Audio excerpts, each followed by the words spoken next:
Welcome back to Sunday Vibes, one and all. How are you all doing? It's a lovely day here It really in is. the Sky offices. Joined today by Doogie Critchley, Sam Abasaki. Whoop. I believe this is our first three-person Sunday Vibes in quite a long time. Was that the last one? Maybe. Potentially. You've been might away, have been. man. Yeah. What have you all everywhere. been saying? Yeah. We've all been kind of Doing away doing our different things. stuff. Yeah, exactly. How have your trips been over? They've been good, They've been good. Just getting some sun. And then I came back and there's more sun. But the thing about the UK sun is that I still can't trust it. You men are wearing shorts. 24 degrees today. I know, Come but on. there's still something about the UK that can just throw rain out of nowhere and I'll feel like an idiot. So until I see like 3 solid days of just straight sun, that's when you'll see me in shorts. Did you eat any nice French food in Cannes, or was it just burger and chips for the big man? It was a lot of burger and chips, Yeah. some pasta in between. Nice, exotic. Yeah. I don't know why I'm slagging you off your food choices, actually. I don't think you're not Kieran Carlin. Yeah, nah, he's way worse Yeah, than but me. that's But to be next level, fair, isn't it? I don't really try food in other countries. I tried soul food though in Atlanta. Oh, nice. Soul food, Yeah. not I didn't good for realise you. you went to Atlanta too. I thought you just went Hollywood. Yeah, no, I went Atlanta. My friend lives out there. A great place, man. Great Love place. it. Definitely go back. Good music scene. Yeah, man. I bumped into a few stars. Yeah? Yeah, man. It Anyone we'd know? was, saw Little Baby. Okay, yeah. I know who that is. Yeah. Mate, as soon as he mentioned music, this is like not my area. Yeah. That's how I was like, should I say it? Will you know? Little Baby. Okay, so Lil he's Baby the was biggest- there. He's the That's biggest one. He's big. the biggest one we saw. Lil But Baby apart was from there. that- apart from that, just a few other underground artists. But yeah, man, it was sick. How was your trip to watch Most England, importantly, man? yeah. Yeah, I it didn't was think great. you were going to get tickets. What happened? I just did. I got them off a Just tout. wangled Got them them. off a tout. Yeah, I love that. I mean, if you're willing to pay the price, you can actually quite easily get tickets. So yeah, and I thought, it's my first time seeing a major tournament. I'm in the area, so thought I'd kind of go for it. Yeah, it's not something I'd normally be able to do, but I thought, be a bit self-indulgent. I generally had quite a self-indulgent solo trip. Went I to love that for Rotterdam, Berlin, and Cologne, where of course I went to see the England-Slovenia game. But I was watching kind of the Euros at kind of sports, at like really nice kind of fun sports bars with, fans of whoever was playing kind of throughout my trip. It was I very love kind that. of, I love it that. It felt quite authentic then. yeah, it was just kind of, you're just kind of following around, or you just, it was just kind of, you kind of, it just felt like being part of it. Even in the Netherlands, where, I didn't actually get to catch a Netherlands game because they weren't playing while I was there. There was still that kind of atmosphere. Yeah. It was nice, kind of just. What was the dropping into vibe bars. amongst England fans? Was it as depressing as it's been on social media at least? No, at the stadium on Tuesday. The round the grounds. Yeah, I mean, I only really came face to face with lots of England fans in Cologne for the Slovenia game. Atmosphere was great. Like, I can't lie, I thought the atmosphere was great. Like, the first half, it fell flat. But the second half, we were chanting constantly for 25 minutes. It just kept on going, kind of almost trance-like.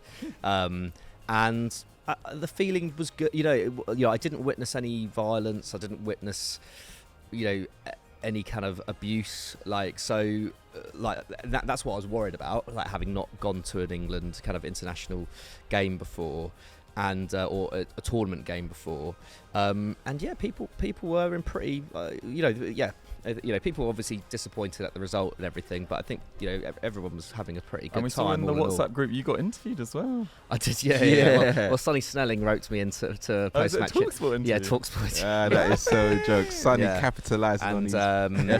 I was a little bit worried because I'd had a couple of beers. And, That's where the honesty comes out. That's what we need. And I'd also appeared on Sam's Live Yeah, very you did. briefly. You as jumped well. in on my live. He was like, he couldn't see me. He was just like, I'm here at the game. Flipped it to the pitch. Came back and he was just like, well, you can't see me. Up England. Then he locked on. Yeah, so that was it was just good fun, and like reunited with a lot of kind of Football Daily guys. I was with Sean just Sean. before, and then on Wednesday. Sorry, I met up with George for a bit of bratwurst in lovely. Cologne, so that was nice. Although he wasn't at the game, he'd been in Dortmund.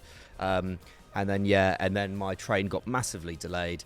And I missed my Eurostar last night, so I've come straight from Brussels. Commitment. Today, Commitment. So yeah, Love that's one thing I discovered about Germany. The trains in Germany, not efficient whatsoever. Yeah. They are it's all a myth. All a myth.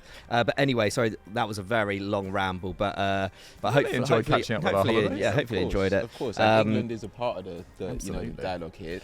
Yeah, for sure. I guess we can maybe towards the end of the episode discuss a little bit of England obviously playing Slovakia in the second round later today as you're watching this. But let's kick off with the title of the show, predicting the most expensive transfers this summer. Now, we put it to you guys on X. I'm going to start calling it X now because it's been long enough, hasn't it? Yeah, fair enough. Or maybe I'll start calling it Twitter again. I don't know. It depends what day it is. To give us your suggestions about big transfers that could happen this summer. We've gone away and kind of given our thoughts on them, whether we think they could happen, whether we think they'd be a good move. And Dukes, let's kick off with some rumblings around PSG midfielder Manuel Ugarte this week. I mean, I think this will be an interesting episode because I don't actually think there'll be huge fees spent this summer. It feels like everyone's having to be a little bit more sensible. Obviously, in Premier League terms, we know that Villa and Chelsea and potentially Newcastle having to be a little bit clever around PSR. Man United's budget doesn't feel like it's going to be massive. City, haven't really spent huge on a single player. Well, I actually say that they bought Gvardiol, they bought Grealish, but they haven't been as rampant as in years gone by. But Manuel Ugarte is one that's being heavily talked about, and Sky Sports News have been reporting that he's really interesting Man United. And he's one of a number of players Man United are looking at this summer. Apparently they want a striker, a central midfielder and a centre-back. And we'll get on to potential centre-backs that they might be targeting as well in due course, who are being linked with other clubs, of course, as well. But Manuel Ugarte feels like the move's not going to happen in the next couple of weeks. He's at the Copa America with Uruguay. Marcelo Bielsa's Uruguay, who've started pretty well out there. Still just 23 years old. Joined PSG last summer from Sporting CP. Around £51 million was the fee. He's still got 4 years to run on his deal at the Parc des Princes. But it was a weird season for him in many ways. I actually think in terms of his underlying numbers and stuff, he's performed pretty admirably. But by the end of the season, he wasn't really in the starting 11, at least not for the bigger games as well. 33 League and Champions League appearances, but he was left on the bench for 4 of PSG's final 16 league games. Didn't really play a big part in their Champions League run as well. Only played 23 minutes of their Champions League knockout. So it felt like Vitinha, Zaire-Emery were really their first choice midfield. Fabian Ruiz was getting more minutes than him by the end of the year as well. But I think the form of Fabian Ruiz in this Euros probably suggests that if you're not playing at PSG, it doesn't mean you're suddenly turned into a really bad player. He has been excellent this Euros, and Ugarte, I think in terms of his numbers, still really impressive. No player averaged more than his 4.6 tackles per 90. That was 2 more than the next best Fabian Ruiz. And he's just an output machine in terms of his defensive numbers, where some United people that I've seen on Twitter in particular, or X as Mikey likes to call it these days, like to bring an issue in with this is he's maybe not the smoothest necessarily on the ball. He's not the most adventurous with his passing, let's say. He's very much like his pass completion's very high, but it's not particularly progressive. He's not breaking lines regularly. He's a keep it simple, Bob's your uncle, nuts and bolts defensive midfielder, a bit like a sort of Florentino Luis, but doesn't have the attacking threat of a Pete Casemiro, doesn't have the sort of leadership ability of a Pete Casemiro just yet either. But I do like it as a potential move. He's still in the top 1% of midfielders for tackles, top 4% for interceptions. And what did Man United lack last year? Control in the middle of the park. Like it was so open at various points. And if they bring in Ugarte or some other sort of more defensive-minded midfielder, alongside Kobe Mainu, who has shown his ability to play all sorts of roles in midfield, then I think it could be pretty exciting. Other options they could look at, Palace are going to struggle to keep hold of all their stars, but it feels like Elise, whether he's going to Bayern Munich by all accounts.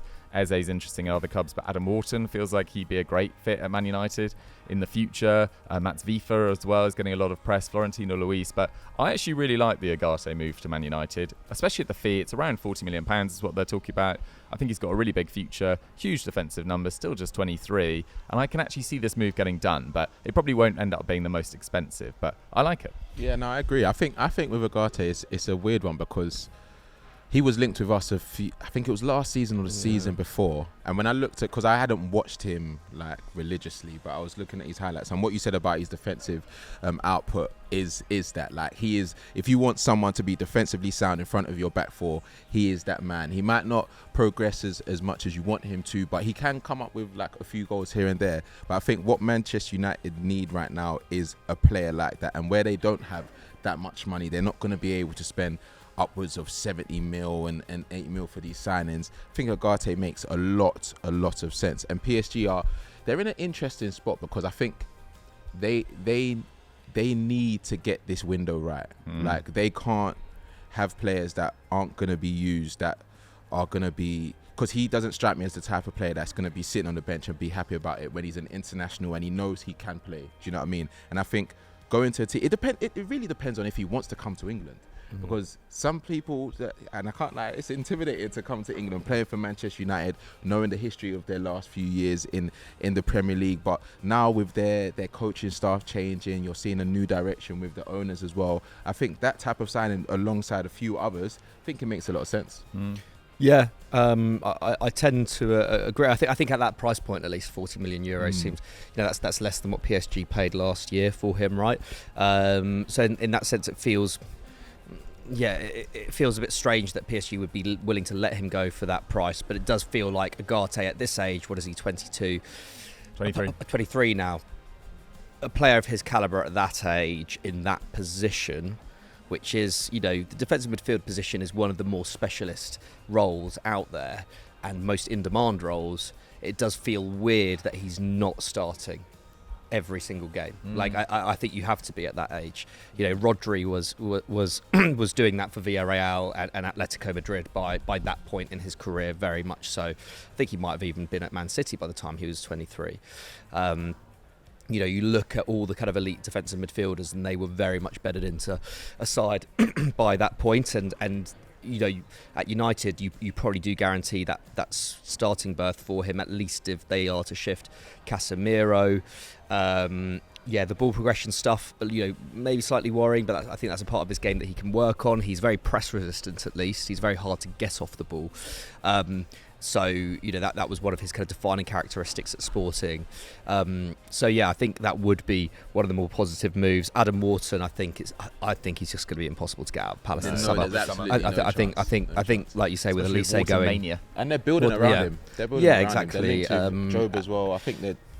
Palace they're going to be good next season. They're going to be very good. It's very good. It's a shame. Well, I mean, I say a shame about Elise. I think he was always going to go this summer, but yeah, it does feel like Wharton is great fee for Bayern. I think it's 45 million euros or something. It's crazy. Yeah, I mean, quick thoughts on that. I'm excited for him. Yeah, I'm excited for him. I think the fact that obviously as a Chelsea fan, I would have loved him in the squad, but it was one of them ones where, okay, how is he going to fit in? We've got two predominantly right wingers coming in next season. We've already got two this season, so it's like, where would he fit in? But his quality, so make it make sense. So I wasn't like upset at the fact that we were linked with him, but when he did make that move to Bayern, I was like, at least it's not in the Premier League, because that would have upset more. Like, you said no to us to go to another Premier League club. He does strike me as a winger that is suited for like European football in that sense, that he will really thrive at Bayern Munich. And the fact that it took so long for Chelsea to convince him, and Bayern, I think they were in for him for a few months, and then they got it over the line. I think it makes sense. I think he's going to smash it there. Yeah. I'm a little bit worried for Leroy Sané at Bayern now. I'm not going to lie. I feel Michael Elise is the form player coming into that side on the right.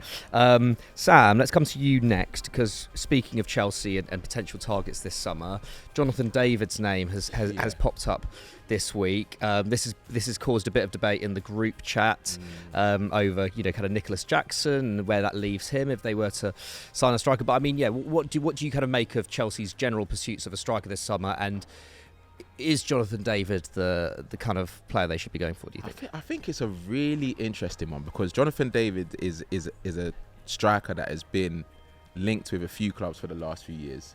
He's still only 24 years old. He scores goals, he scores penalties. He's the type of forward that can necessarily play across the front line, but obviously predominantly down the middle. And we've just never seen him take that step. Maybe that's him biding his time to see if it makes sense for him, or whether it just wasn't right. But I think in Chelsea's position where they trust in Nicholas Jackson, but they know he's going to need competition, and he's also a player that came in. Nicholas Jackson is a player that came into Chelsea playing out wide. That's something that he can also do. Do you know what I mean? So I know people have said, Doogie included, what does this mean for Jackson?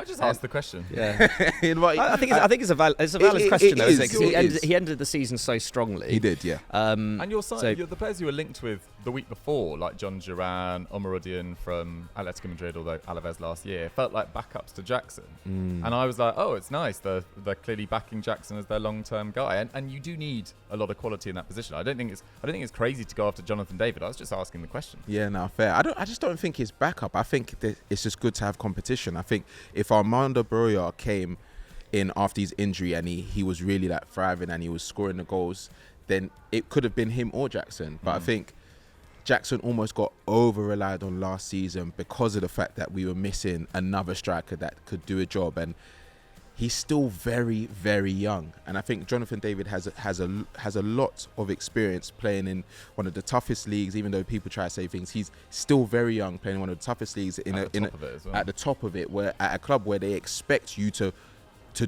do well and score goals, especially as their striker. So the fact that he's been linked with multiple moves isn't like random. He is a quality striker and he's got a lot of attributes, but I think he's now waiting to take that next step up, and I think Chelsea could be that next step if he almost gets a guarantee of not necessarily like minutes, but when you look at the squad, it's like you're going to get opportunities because of the fact that Nico is still also very young and he's going to have times where he's out of form, he can play out wide, and it's just going to be the way Enzo has been playing with Leicester. It's like you never really know who's going to play where. Everyone in that front line has to be able to know how the system works. So I think it makes sense. And I'm not necessarily someone that has watched him week in, week out again, but because he's been linked with so many moves for the last few years, I think I've watched him indirectly so much that I'm ready to see him. I'm ready to see what he can do in the Premier League, and I think it will come good. Yeah, I mean, it's hard to argue with his record at Lille over the last few years, isn't it? He has over 20 goals in the last 2 seasons. Yeah, he has been consistently scoring in a Lille side which has, been inconsistent at points, which has, changed manager in that time, changed playing style. Speaking of French football, PSG strongly linked, of course, with Marcus Rashford this summer, as they were last summer. Victor Osimhen as well, too. But still seems like Kvara is their kind of top target. Obviously, getting Georgia through to the second round against Portugal. Amazing performance from him. That goal. Yeah, I mean, another kind Did you catch that in your hostel in Brussels last night? I didn't actually. No, I was still on the train. So I missed out on that, and didn't get a VPN in time to stream it on the necessary channels. But yeah. I guess there's a conversation to be had about this, isn't there? With, it feels like PSG, having lost Mbappe, there's a sense that they probably will spend big on one attacker this summer. But where should that priority be? Because I feel like with Osimhen, it's weird how last summer he was like the only top striker on the market, and now it feels like no one wants him. Yeah, it feels like that kind of time's gone a little bit. Take the risk. Yeah. Well, not take the risk. It's just a big fee. But it's a big fee, but is it not worth it? I think it's worth it if you're a club in desperate need of a centre forward. But I mean, Gonzalo Ramos, did show some pretty promising signs towards the end of last season for PSG. But they spent Osimhen money on both of them together. Yeah. And I think if PSG are going to progress, then there needs to be some sort of compromise on these players. Otherwise they're just going to be sold at a loss. Yeah. And there are going to be potential FFP issues down the line if that's the case. Same with Ugarte if they sell him at a loss. Yeah, it feels in some way, and also we're talking about replacing Mbappe here, who is isn't necessarily isn't a conventional number 9.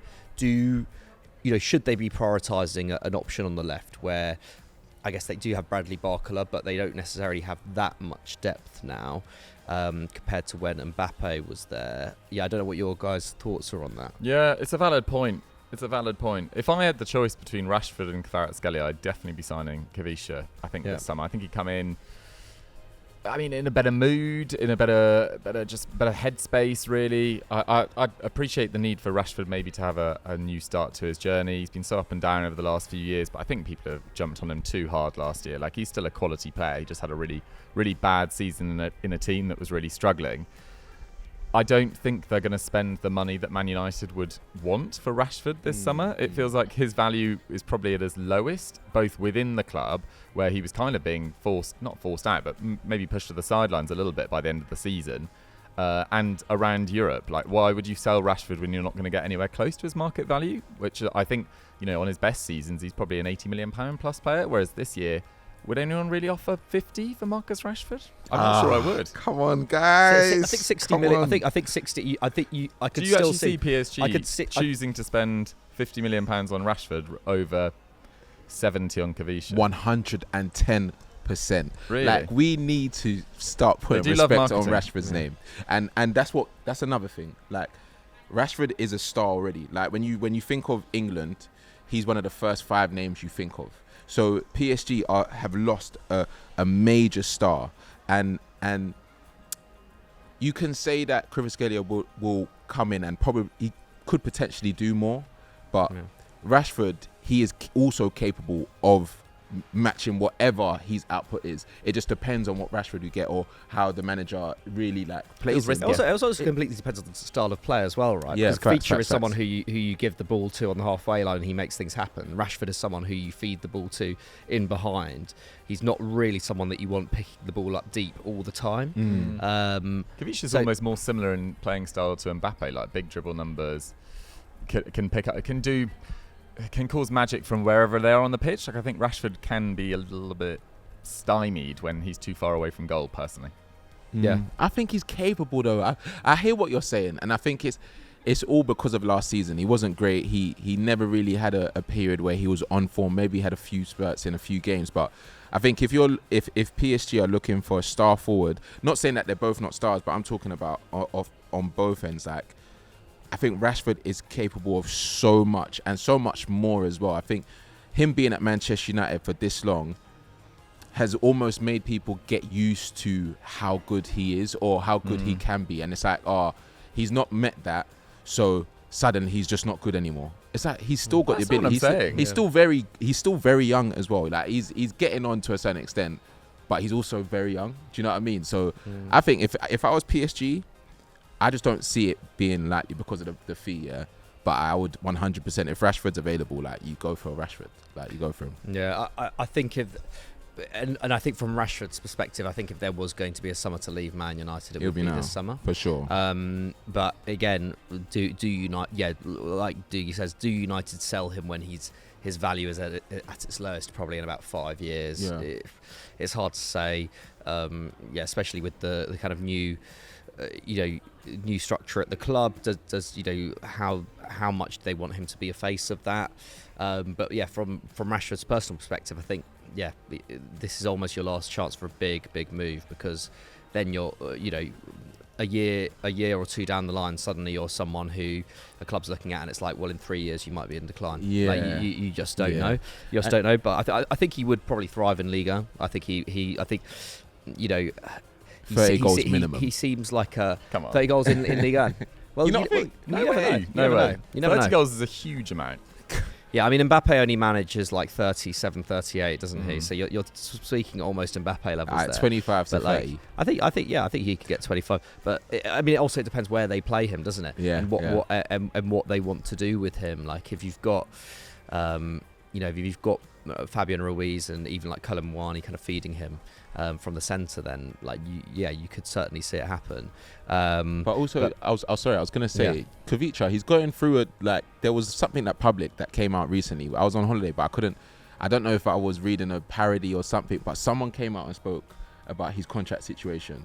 Was it Napoli or his agent? I think his agent is pushing for a move to PSG, and then yesterday at Conte's unveiling, Conte was like, he's not going anywhere. De Laurentiis has said he's not going anywhere. Whereas for Osimhen, they're like, they basically got a gentleman's agreement that he could leave this summer. That's why he didn't leave last summer. But I think he's got a €120 million lease clause, Osimhen, and just no one's seemingly at the moment it's a bit quiet in the transfer market, obviously with the two competitions going on. But why did he do that? No one's going for it. But it feels it feels like maybe if PSG are going to sell, say, Ugarte, or they want to sell, Soler, they've got players that they can sell. Maybe that's in aid of a big move for Osimhen or maybe Kvaratskhelia. But when Napoli are saying they're not for sale, they're usually not for sale, are they? Yeah, they're not budging. They are not budging. Let's move on though. Doogie, is there anyone you want to speak about next in particular? Got a few names down here. Yeah, let's stick in France and let's talk about Leny Yoro. He is an 18-year-old centre-back that came through the academy at Lille, and he's been playing regularly there for 2 years now, and people are very excited about this guy. He looks good, man. He looks very good. He made his debut at 16 and 1 day at centre-back, which I think has to be taken into account how young that is for a centre-back to break through. And Lille, over the last few years, the way they've used Jose Font, the way they've used Benjamin Andre, they like using all age groups. They like using veterans for experience as well. They're not just a club that hands out 16-year-old game time unless they think they're ready for it. They pride themselves on developing talent, and they wouldn't want to throw someone under the bus. So I think that's super, super impressive. Last year, Lille finished 4th in Ligue 1 under Paulo Fonseca, who's now left to join AC Milan. Excited to see them under him next year. A very different style of manager to Pioli. They were 2 points off third place Brest, but they had the joint third best record defensively in Liga, behind Nice, PSG, and then they were level with Brest as well, but they were third by expected goals against. He was an ever-present. He was their most used outfield player behind Lucas Chevalier, their goalkeeper, at 18. Very good on the ball, excellent. Not a massive... In terms of his passing into the final third, etc., not massive, but actually he plays more of the sweeper role. It's quite an old school role, really. He does kind of filter in behind and uses these enormous legs that he's got. He's 6'3", but his legs look larger, if that even makes sense. Like he's 6'5". It's crazy, genuinely. And he just stretches out, brings the ball away from an attacker with ease. He's really, really impressive. His reading the game is fantastic. His timing is brilliant, and he's super, super exciting. This feels like a move that is almost definitely going to happen this summer. The Athletic have said that he really wants to join Real Madrid. Real Madrid have just lost Nacho. There's a hole there. It's going to happen. You look at the way they've developed Chouameni and Camavinga, 2 French internationals in the last few years. He must see their development and think, I want a little bit of that. I mean, who doesn't look at Real Madrid right now and think, I want to join them? There's obviously Mbappe there as well. He's a French speaker. Apparently Liverpool are looking at him as well. I think he'd be great for Liverpool as well. Van Dijk's not getting any younger. Matip's left, although they do still have a fair amount of depth there with Konate and Gomez and Kwanzaa's emergence. So Real Madrid almost have the greater need than Liverpool. Having said that, Real Madrid were a much better side than Liverpool. So, yeah, Liverpool have a greater need longer term. But for right now, Leny Yoro wants to go to Real Madrid, and I think it will get done. Apparently, Lille are looking for £50 million. Given the fact he's 18, I don't even think that's a crazy fee. It's not. I think so. I think Real Madrid could very easily drop that. They got Mbappe for free. He's signed a contract that's, it's big, but it's not as big as he was on PSG, or it's not as big as people expected as well. I think I can see this happening. Yeah, I mean, the Mbappe deal is less lucrative than the one that would have taken him there in 2022, right? It just feels like Real Madrid are just in such a safe position at this point, doesn't it? It's such a safe position, and it's like, you can bring in an 18-year-old Leny Yoro, and he doesn't have to be a starter for like 3 years necessarily, not a regular starter at least. And he won't mind. And he won't. Yeah, he won't mind. But I mean, you look. Yeah, I mean, I think Real Madrid have a pretty good record in terms of that. You look at kind of when Varane came in, he was kind of bedded into the side over a couple of years. Even Militao, I know, like he still does get a bit of criticism here and there, but was very heavily criticised when he first came in. But was bedded into the side kind of consistently, and now is an ever present when fit, of course. I guess the question is for Madrid is what's going to happen with the right back situation. I think that's that's kind of the last piece of the puzzle in some ways. Is I've been a little bit out. Leave Reece James alone, please. I mean, it feels like surely they're not going to go for Reece James. Yeah, it feels like Reece James is a good risk. for you guys. Yeah, but I mean, I've been a little bit out of the transfer rumour mill loop. But Alphonso Davies, is that still on the cards? It's not really progressed anywhere in the last couple of weeks. It's not progressed massively, but that still comes up here and there, and it feels like that might be a summer-long tussle actually between Real, Alphonso Davies, and Bayern. I think Bayern will just fight to the bitter end to try and get him to sign that new contract, but there's not that much left squad building to do wise with Real Madrid. It's pretty tasty. But yeah, I feel like I speak about how Real Madrid are, going to construct the greatest side of all time almost every week at this point. It's crazy because imagine selling that project to someone. What do you even have to say? Have to say much. You don't have to say anything. The trophy cabinet. The trophy cabinet, and then just say, okay, this is our team. This is how it looks like next year. Yeah. This is how we want you to be a part of it. Yeah. I actually think it just show them the shirt. The shirt does funny things. The shirt does funny things to me. Yeah. I've never even seen it in person. You just say that we're the biggest club in the world. And we want and in 2 years' time, we almost certainly will be undoubtedly the best club in the world after Pep Guardiola leaves Man City. Almost definitely. You can learn off David Alaba, Tony Rudiger, and Eder Militao for a year or two, and then become a starter. It's just they've built that squad so perfectly. And I feel like it didn't go under the radar because we were saying it as they were getting the Camavingas and the Tchouaménis, but it's like there was always that question: how is it going to work? And it's just worked so seamlessly. Even we forget Brahim Diaz is there, and he's had games that is been standout games. How would we didn't fit? I didn't think that was gonna work out. Do you know what I mean? So there's a case study for every type of player that is in that squad and that they could want to embed in that squad, whether they're young, getting on a little bit, whatever it is. They can just fit you in, and it's just it's not fair. I do think one thing though is that Ancelotti's not going to be there forever. May only be there for one more year or two.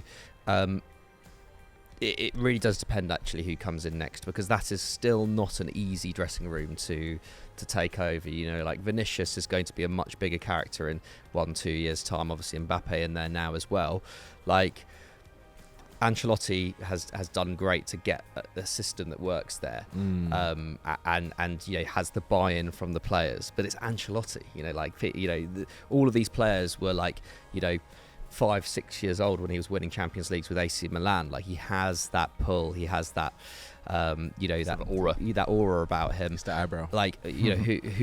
Whoever replaces it, they have to get that appointment right, because otherwise you could be looking at might be someone like Klopp. It might be someone like Xabi Alonso. Yeah, no, it may well could be. But they have to get that right. No, don't they? I agree. It probably is Xabi Alonso. Probably next summer. Let's face it. Yeah. I'm sure he will command a lot of respect. All right, Oba. Who do you want to speak about next? We've got a few down here. We've got Raphinha. Let's talk about Raphinha, because I feel that transfer that he made to Barcelona was such an interesting one, because obviously when he made that move, he was obviously linked with Chelsea, made the move to Barcelona because he said that it was his dream to play for them, and he's not necessarily done that bad. He's played a lot of games. I think this season he's played over 30 games. He's got double digits goals and assists, I believe it is. And he's always linked with a move away. Every time they're thinking of making money, because we know Barcelona's financial situation, he's always one of the first names to be linked with a move. This summer, it doesn't really seem like there's that many clubs in for him. The only clubs that I've really seen that strong interest is Saudi, and I'm sure at 27 years old, that's not the move he wants to make. We're not sure. It might be, but he's a regular for Brazil. When he plays for Barcelona, he still gets goal output. He's a senior in that squad as well, because they've got a lot of young players that, Lamau, he's a great player, but we've seen in the past, Pedri overplayed injuries. They have to learn from that mistake. Fati as well. They have to learn from that mistake at some point. And I think if Barcelona is smart, they wouldn't look to getting rid of a player like him. But at the same time, they're seeing the team that we just spoke about, Real Madrid, building, and they're trying to play catch up, and they need finances. So they're looking at him and probably saying, yeah, he's one of those players, but I don't see anywhere he can go. What do you guys think? Do you think he can go to somewhere in the Premier League? They'll make a loss on him as well, which I think is, that's why he doesn't make as much sense as someone like Ronaldo. If he goes to Saudi, maybe not though. Well, true, maybe not at Saudi, but anywhere else in Europe. But he joined for around 45. Was it 45? I think it was closer to 60 million euros at least. Maybe it was 50 million pounds. Okay. But I mean, it was difficult for them, if they're selling within Europe. And we don't really know where Saudi are going to come in at on the finances this summer. I imagine pretty strong once again. But Ronald Araujo was so cheap to sign that actually you get such an upside of selling him. But I think, understandably, none of these players really want to leave Barcelona. You're playing for the club of your dreams. Yes, I know it's not the club of the moment and it's going through the best period, but you're signing these huge long deals, 3-4 years. Why would you not want to spend your peak years there when, the grass isn't always greener somewhere else? And like Raphinha, like Frankie de Jong, like Ronald Araujo, they're still playing games for one of the biggest clubs in the world that's going to have a redeveloped Camp Nou next season. Like, I wouldn't rush out the door if I was them, but they're in a situation where they kind of need to force them once again. And, there's only so many pay cuts that Sergio Roberto can take. So someone's going to have to leave. Yeah, someone is going to have to leave. Well, I mean, let's get on to Ronald Araujo, because Neil Gardner sent this suggestion in. There's been long-running kind of reports of interest from particularly Man United and Bayern Munich. Barca supposedly set a €100 million asking price earlier in the year. I mean, no one's paying that. Let's face it. It's a lot. I mean, 2 years ago, I think feasibly someone could have. Now, I don't think that's the case.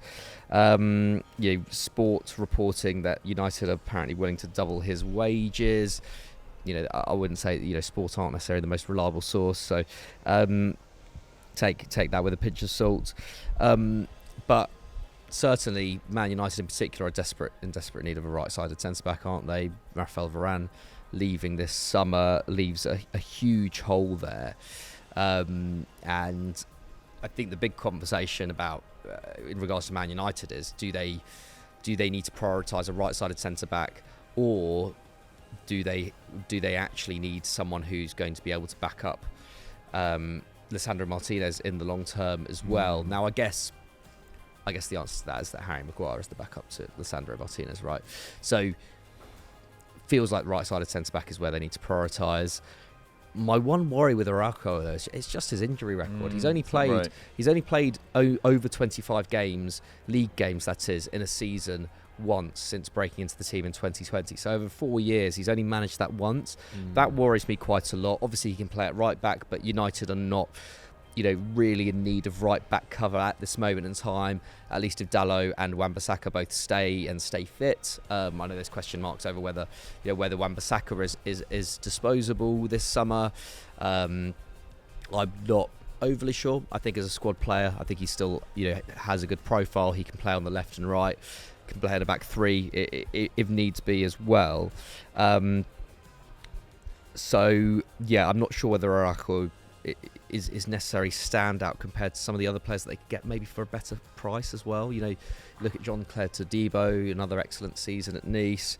Even someone like Jan-Paul van Hecker at Brighton, early into his contract at Brighton, so they probably would charge a fair amount for him. But you're looking at the big boys, though. You're looking at Jared Brandthaler or De Ligt, apparently. Yeah, but I mean, De Ligt, when you're kind of on the other side of it, I think if United are to spend silly money, then it should be on De Ligt. It should be on De Ligt, because I don't think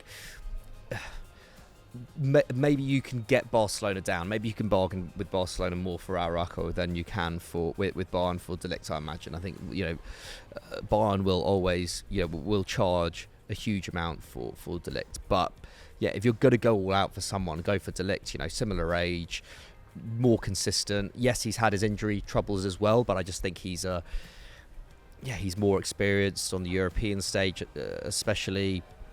I just think he's a better centre back. I think he suits. Ligt. Yeah, I don't think he's worth it. I think De Ligt is good, yeah, but I've never really seen the hype to that extent. Like, really?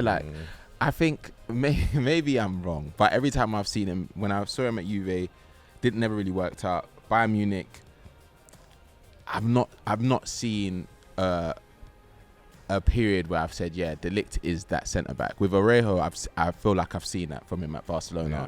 With Brantford, yes, it's at Everton, and you can say like he's still coming up, and this is his first full season. But I've seen that period. You know what I mean? So I think with De Ligt, the price and his wages as well, I think he's one of those signings that could go wrong, and then United will be scratching their heads and saying, why didn't we gamble on someone that's a bit younger that can come into the side, and if it does work, then we've really hit the jackpot. I think people forget how young De Ligt still is, because he broke through so young. I mean, I think he's only 24 or 25. It's not a crazy age by any stretch of the imagination. I get what you mean. Last season was the first time I've been like, that's a little bit concerning. The fact that they brought in Eric Dyer for basically communication purposes at the back, and between Upamecano, De Ligt and Kim, three of the most highly rated young centre backs in Europe. at various stages over the last 5 years, they couldn't really find a combination that was working effectively for them.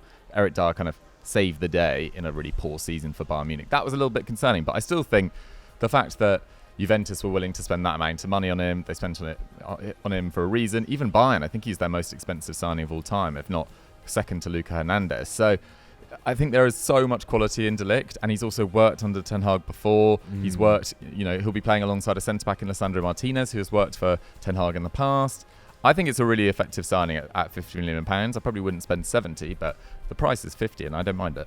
Yeah, I mean 50 certainly. I think you bite the hand off, don't you, for that. And yeah, he was Ten Hag's captain as a teenager at Ajax. I think he'd immediately become part of the leadership team at United. So yeah, I would love to see him there. I think Branthwaite. The only thing that would concern me is the fact that he's left-sided, and do United want that in the back line? Do you want two left-footers in the back line? I'm not so sure, or two left-sided centre-backs at least. I'm not overly convinced about that, even though I do love Branthwaite's kind of general profile as a player. Doogie, who would you like to speak about next? I'll do my next two quite rapid. Just because I feel like we've gone in depth on the first few. Joshua Kimmich. This is an interesting one. Very interesting. João Palhinha potentially coming in your position, used at right back in the back end of last year. New manager in Vincent Kompany. You've been there for 9 years at Bayern Munich. You've won everything there is to win at Bayern. You've won, he wasn't there in 2013, but he's won one Champions League there. Massive respect for everything he's achieved there. But is it time for a new challenge? You've got 1 year left on your contract. The decision, I think, is up to you, because I don't know why Bayern would want to get rid of Joshua Kimmich, to be totally honest, because the fact he can play at right back and be one of the best in the world, the fact he can play at CDM and be at a very high level, if not one of the best in the world, I think is pretty remarkable. And his consistency over the last few years in terms of his goals and assists from midfield, I know he takes free kicks and corners, but he's such an asset, to be honest. There was only 1 year in the last 6, which was last year, where he didn't provide over 10 league goals and assists from defensive midfield. It's pretty remarkable. Progressive passes through the roof, reads the game really well. He's a leader. And I actually think he's probably a better right back than he is a central midfielder these days as well. Look how well he's playing for Germany at this Euro so far. I think he's a top player. In terms of which club suits him best, I think if Man City lost Bernardo Silva, which is slightly tied into the future of Kimmich, because Bernardo Silva is apparently interesting Bayern Munich, then I think he'd be quite a good fit at Man City, because he could cover, hypothetically, for Rodri in that position. If Calvin Phillips leaves, they kind of need someone that can play that role more effectively than Kovacic. But also, he's got a little bit more defensive security than their other midfield options. I think Kovacic and Matheus Nunes, I've said it 1,000 times, I think they're too similar as players. They should have gone for someone with more defensive-minded sort of ability. He's played under Pep before. I think he'd be awesome at Man City, if I was totally honest. He's not really the age of signing they tend to go for, is the only issue. And I think he's on a fair old whack as well. I think he's on 20 million euros a year. So maybe City wouldn't go for him. Other than that, Liverpool, given the fact that Trent might move into midfield, he could be a right back, he could be an upgrade on Ender at the centre of defence. But I think there won't be a club in Europe that's not considering it and trying to work out whether you could make a move for Kimmich. But it comes down to whether Bayern want to sell him and whether they can persuade him to extend his contract. But is he enthused by the prospect of working with Vincent Kompany next year, having worked with all these legends of the game over the last 10 years? Probably not. Yeah. Maybe he's just like, I've won it all. You want to rebuild in midfield. You're signing this player in my position who's a more natural defensive midfielder than me. I'm out. So I could see that potentially happening.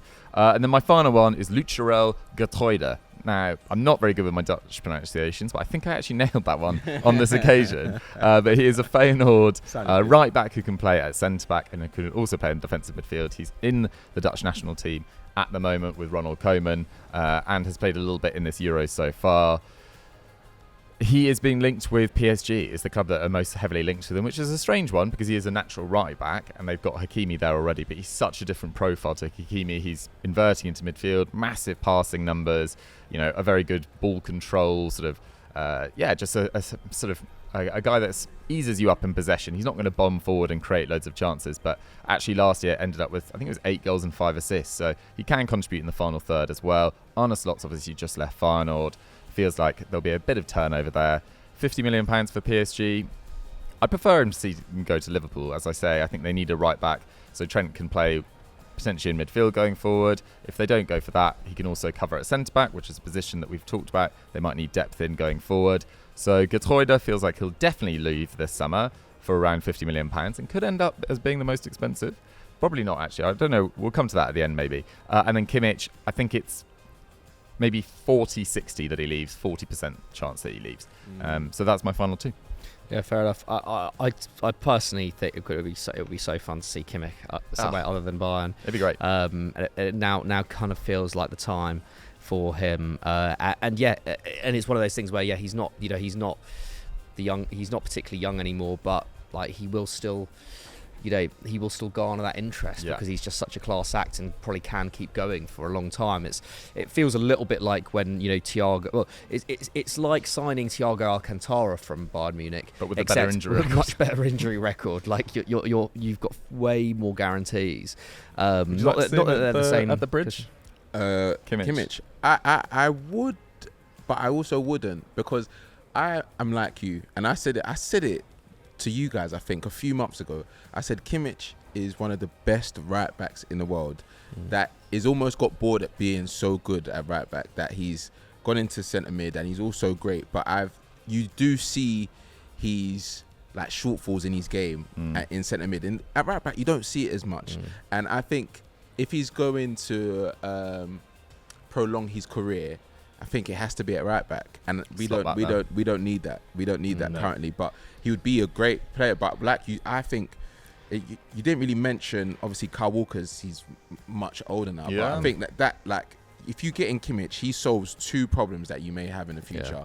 And I think that's what City should look at, regardless of how much he will be, how much his wages will be, because he's a great player. And in terms of how fluid their system is, it just makes so much sense. But also, it makes sense for Arsenal as well. They're looking for someone that can almost slot into that role. Free up Rice a bit. Yeah, exactly. So I think it makes sense there. And I'm like you guys. I think he would be great in the Premier League. And we love seeing great players come to the Premier League, man. I don't like it when they just... when they come at 32 or 33. Yeah, man. Don't just use us for your final payday. I don't know about him. I feel like I like seeing Kimmich when he's a bit more expansive, and I feel like maybe at Arsenal, him and Rice maybe take up fairly similar positions in that sense as being kind of more roaming sixes. Sorry to interrupt. There's some people behind the camera that thought I was referring to them. Oh right. They were like, and then they've gone to sit somewhere else. Yeah, we're very much in a busy office, and I think they thought I was shouting, "Don't use us for your final payday." That is hilarious. They're looking back as well. They're looking so startled. Oh god. Sorry, McCusker. That's fine. That's fine. But I do think with Joshua Kimmich, I don't think there's any point talking about him going anywhere if it's not a club that can win the Champions League next season. Like he belongs at an elite club at one of the 3 or 4 best clubs in Europe.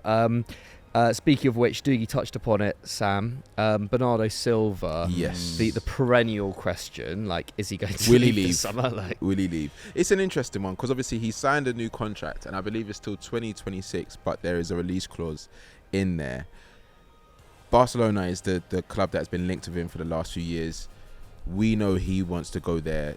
They've been speaking players have been speaking in the press saying that they want him to come. I think it was João Felix that spoke on it. And Bernardo Silva he's like a one-of-one player. Like he's incredible. You know what he's going to give you.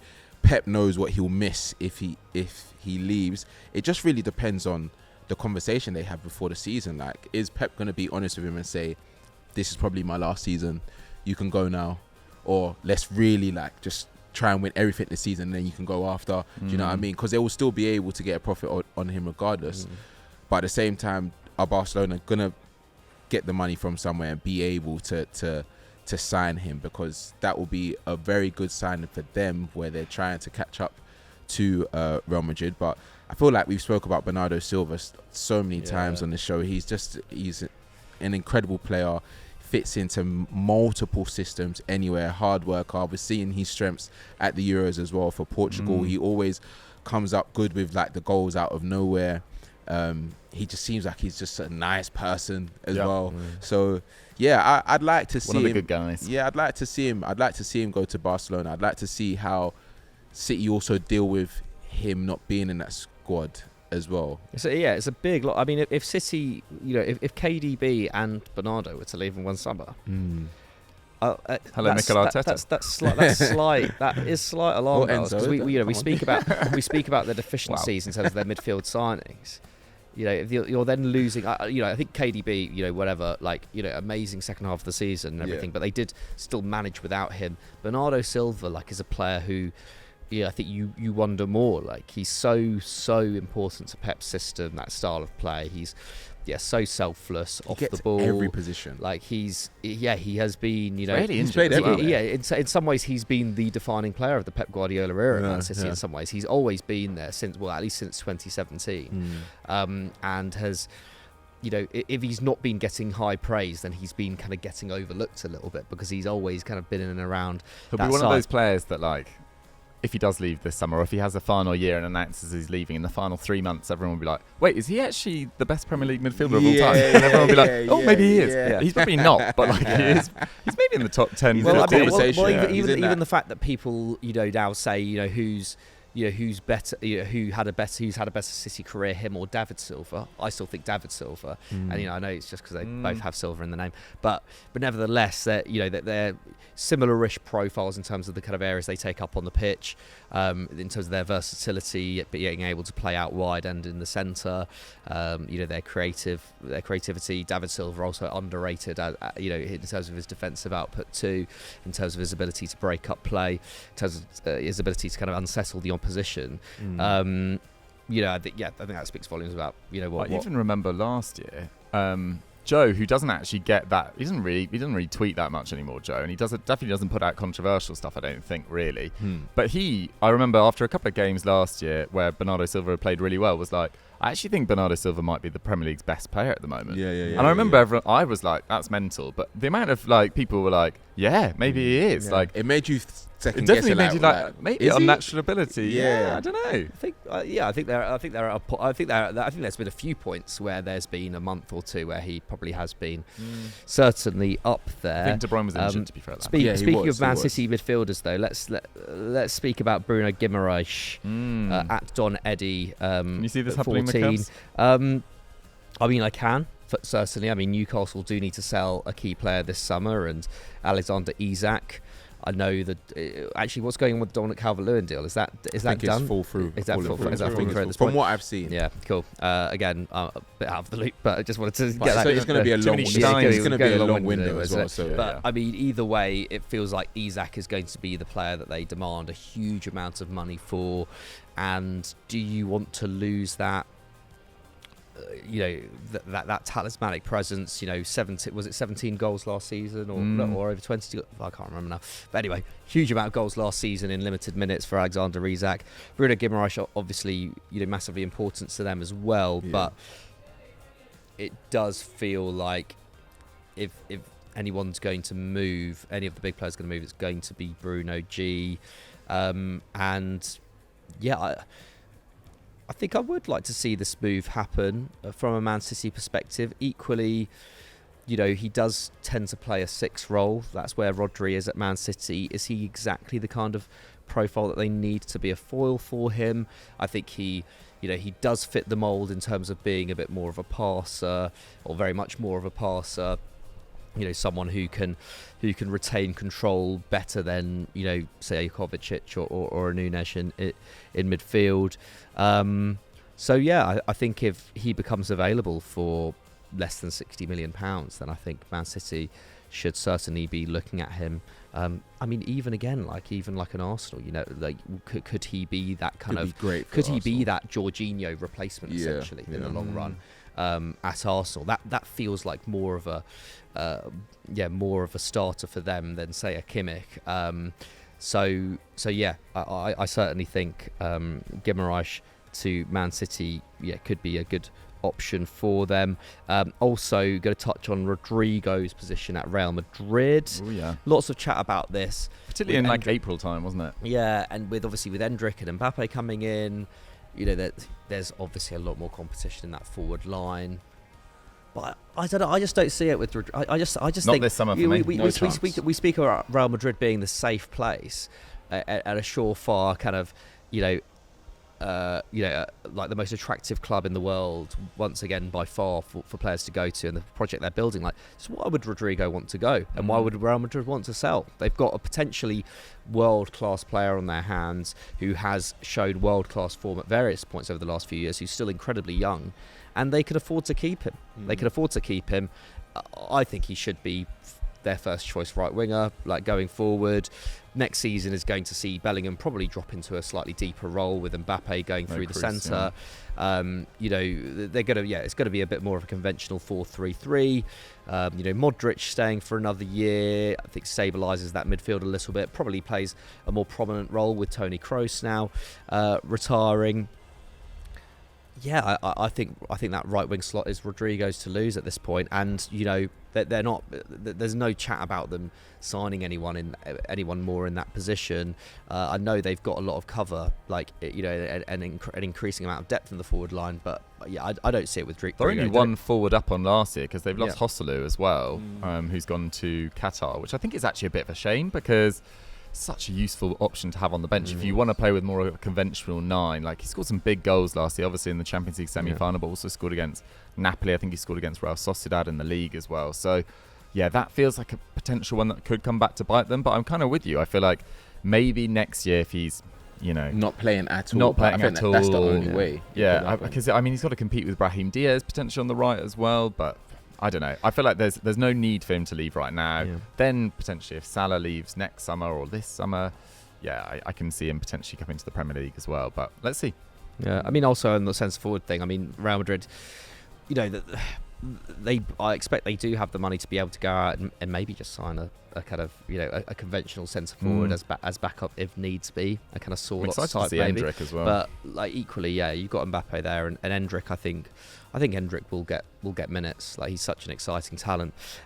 Anyone we want to have we covered everyone that we want to? I think we've covered all of them. Should we talk about which one we think is going to be the most expensive then? Ooh, I think Bruno G. Bruno G. I think because they're gonna have to sell either him or Isak. I don't think anyone. I think there's something with strikers costing a lot that a lot of clubs just aren't on. They're a little bit scared. Yeah, because obviously he's the type of player. You guys scared them off with the Lukaku, yeah? Yeah, but also Højlund, he cost quite a lot. Well, it feels like a lot of clubs have already done it. Nunez as well. Yeah. Haaland cost a lot. Obviously, they got that back. But yeah, I think he's the type of player that a lot of clubs would want, but his injury record and the fee that they're going to want for him, I think that was going to throw people off. But I think Bruno G, 100 mil for a centre mid that is going to rarely miss any games. He's a quality player. I just see that happening more than the Isak. So I think around like 90 for Bruno G. It still just feels like a lot of money for him. It is a lot. It's a huge amount of money for him. I know he's a class act.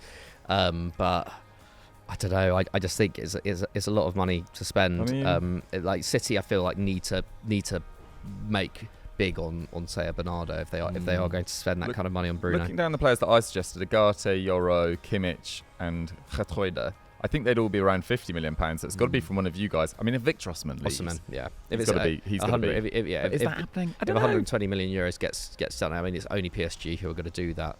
Unless Arsenal suddenly have a change of heart and decide that that's exactly who they want to go for, but even then, they've got other areas of the squad that they need to look at too. But yes, that's all we have time for on today's Sunday Vibes. A big lowdown, lots covered in terms of the big moves that could happen this summer. What do you guys think at home? Can you see any of these moves happening, and if so, which is going to be the most lucrative deal in Europe over the transfer window? We probably don't have time to discuss England-Slovakia, do we? But we'll have already had a couple of round of 16 games as well. Just play Mainu and Palmer, please. That's what I'm saying. I'd rather see Gordon than Palmer. I'd like to see Gordon on the left wing. Play Palmer anyway. This is where it starts. Saka at left back, Palmer on the right. I'm not going to do. I'm jumping on the in right train here. Absolutely love that suggestion from him. I'm not going to do any cursing on Instagram, guys. Please, I'm going to keep quiet. Said 3-0, ended 0-0. Come on, don't give us another score. I was full of belief. Yeah, so was I. To be fair, so was I. But yeah, thanks for watching, everyone. Hope you're having a lovely weekend watching the Euros, and we'll catch you tomorrow.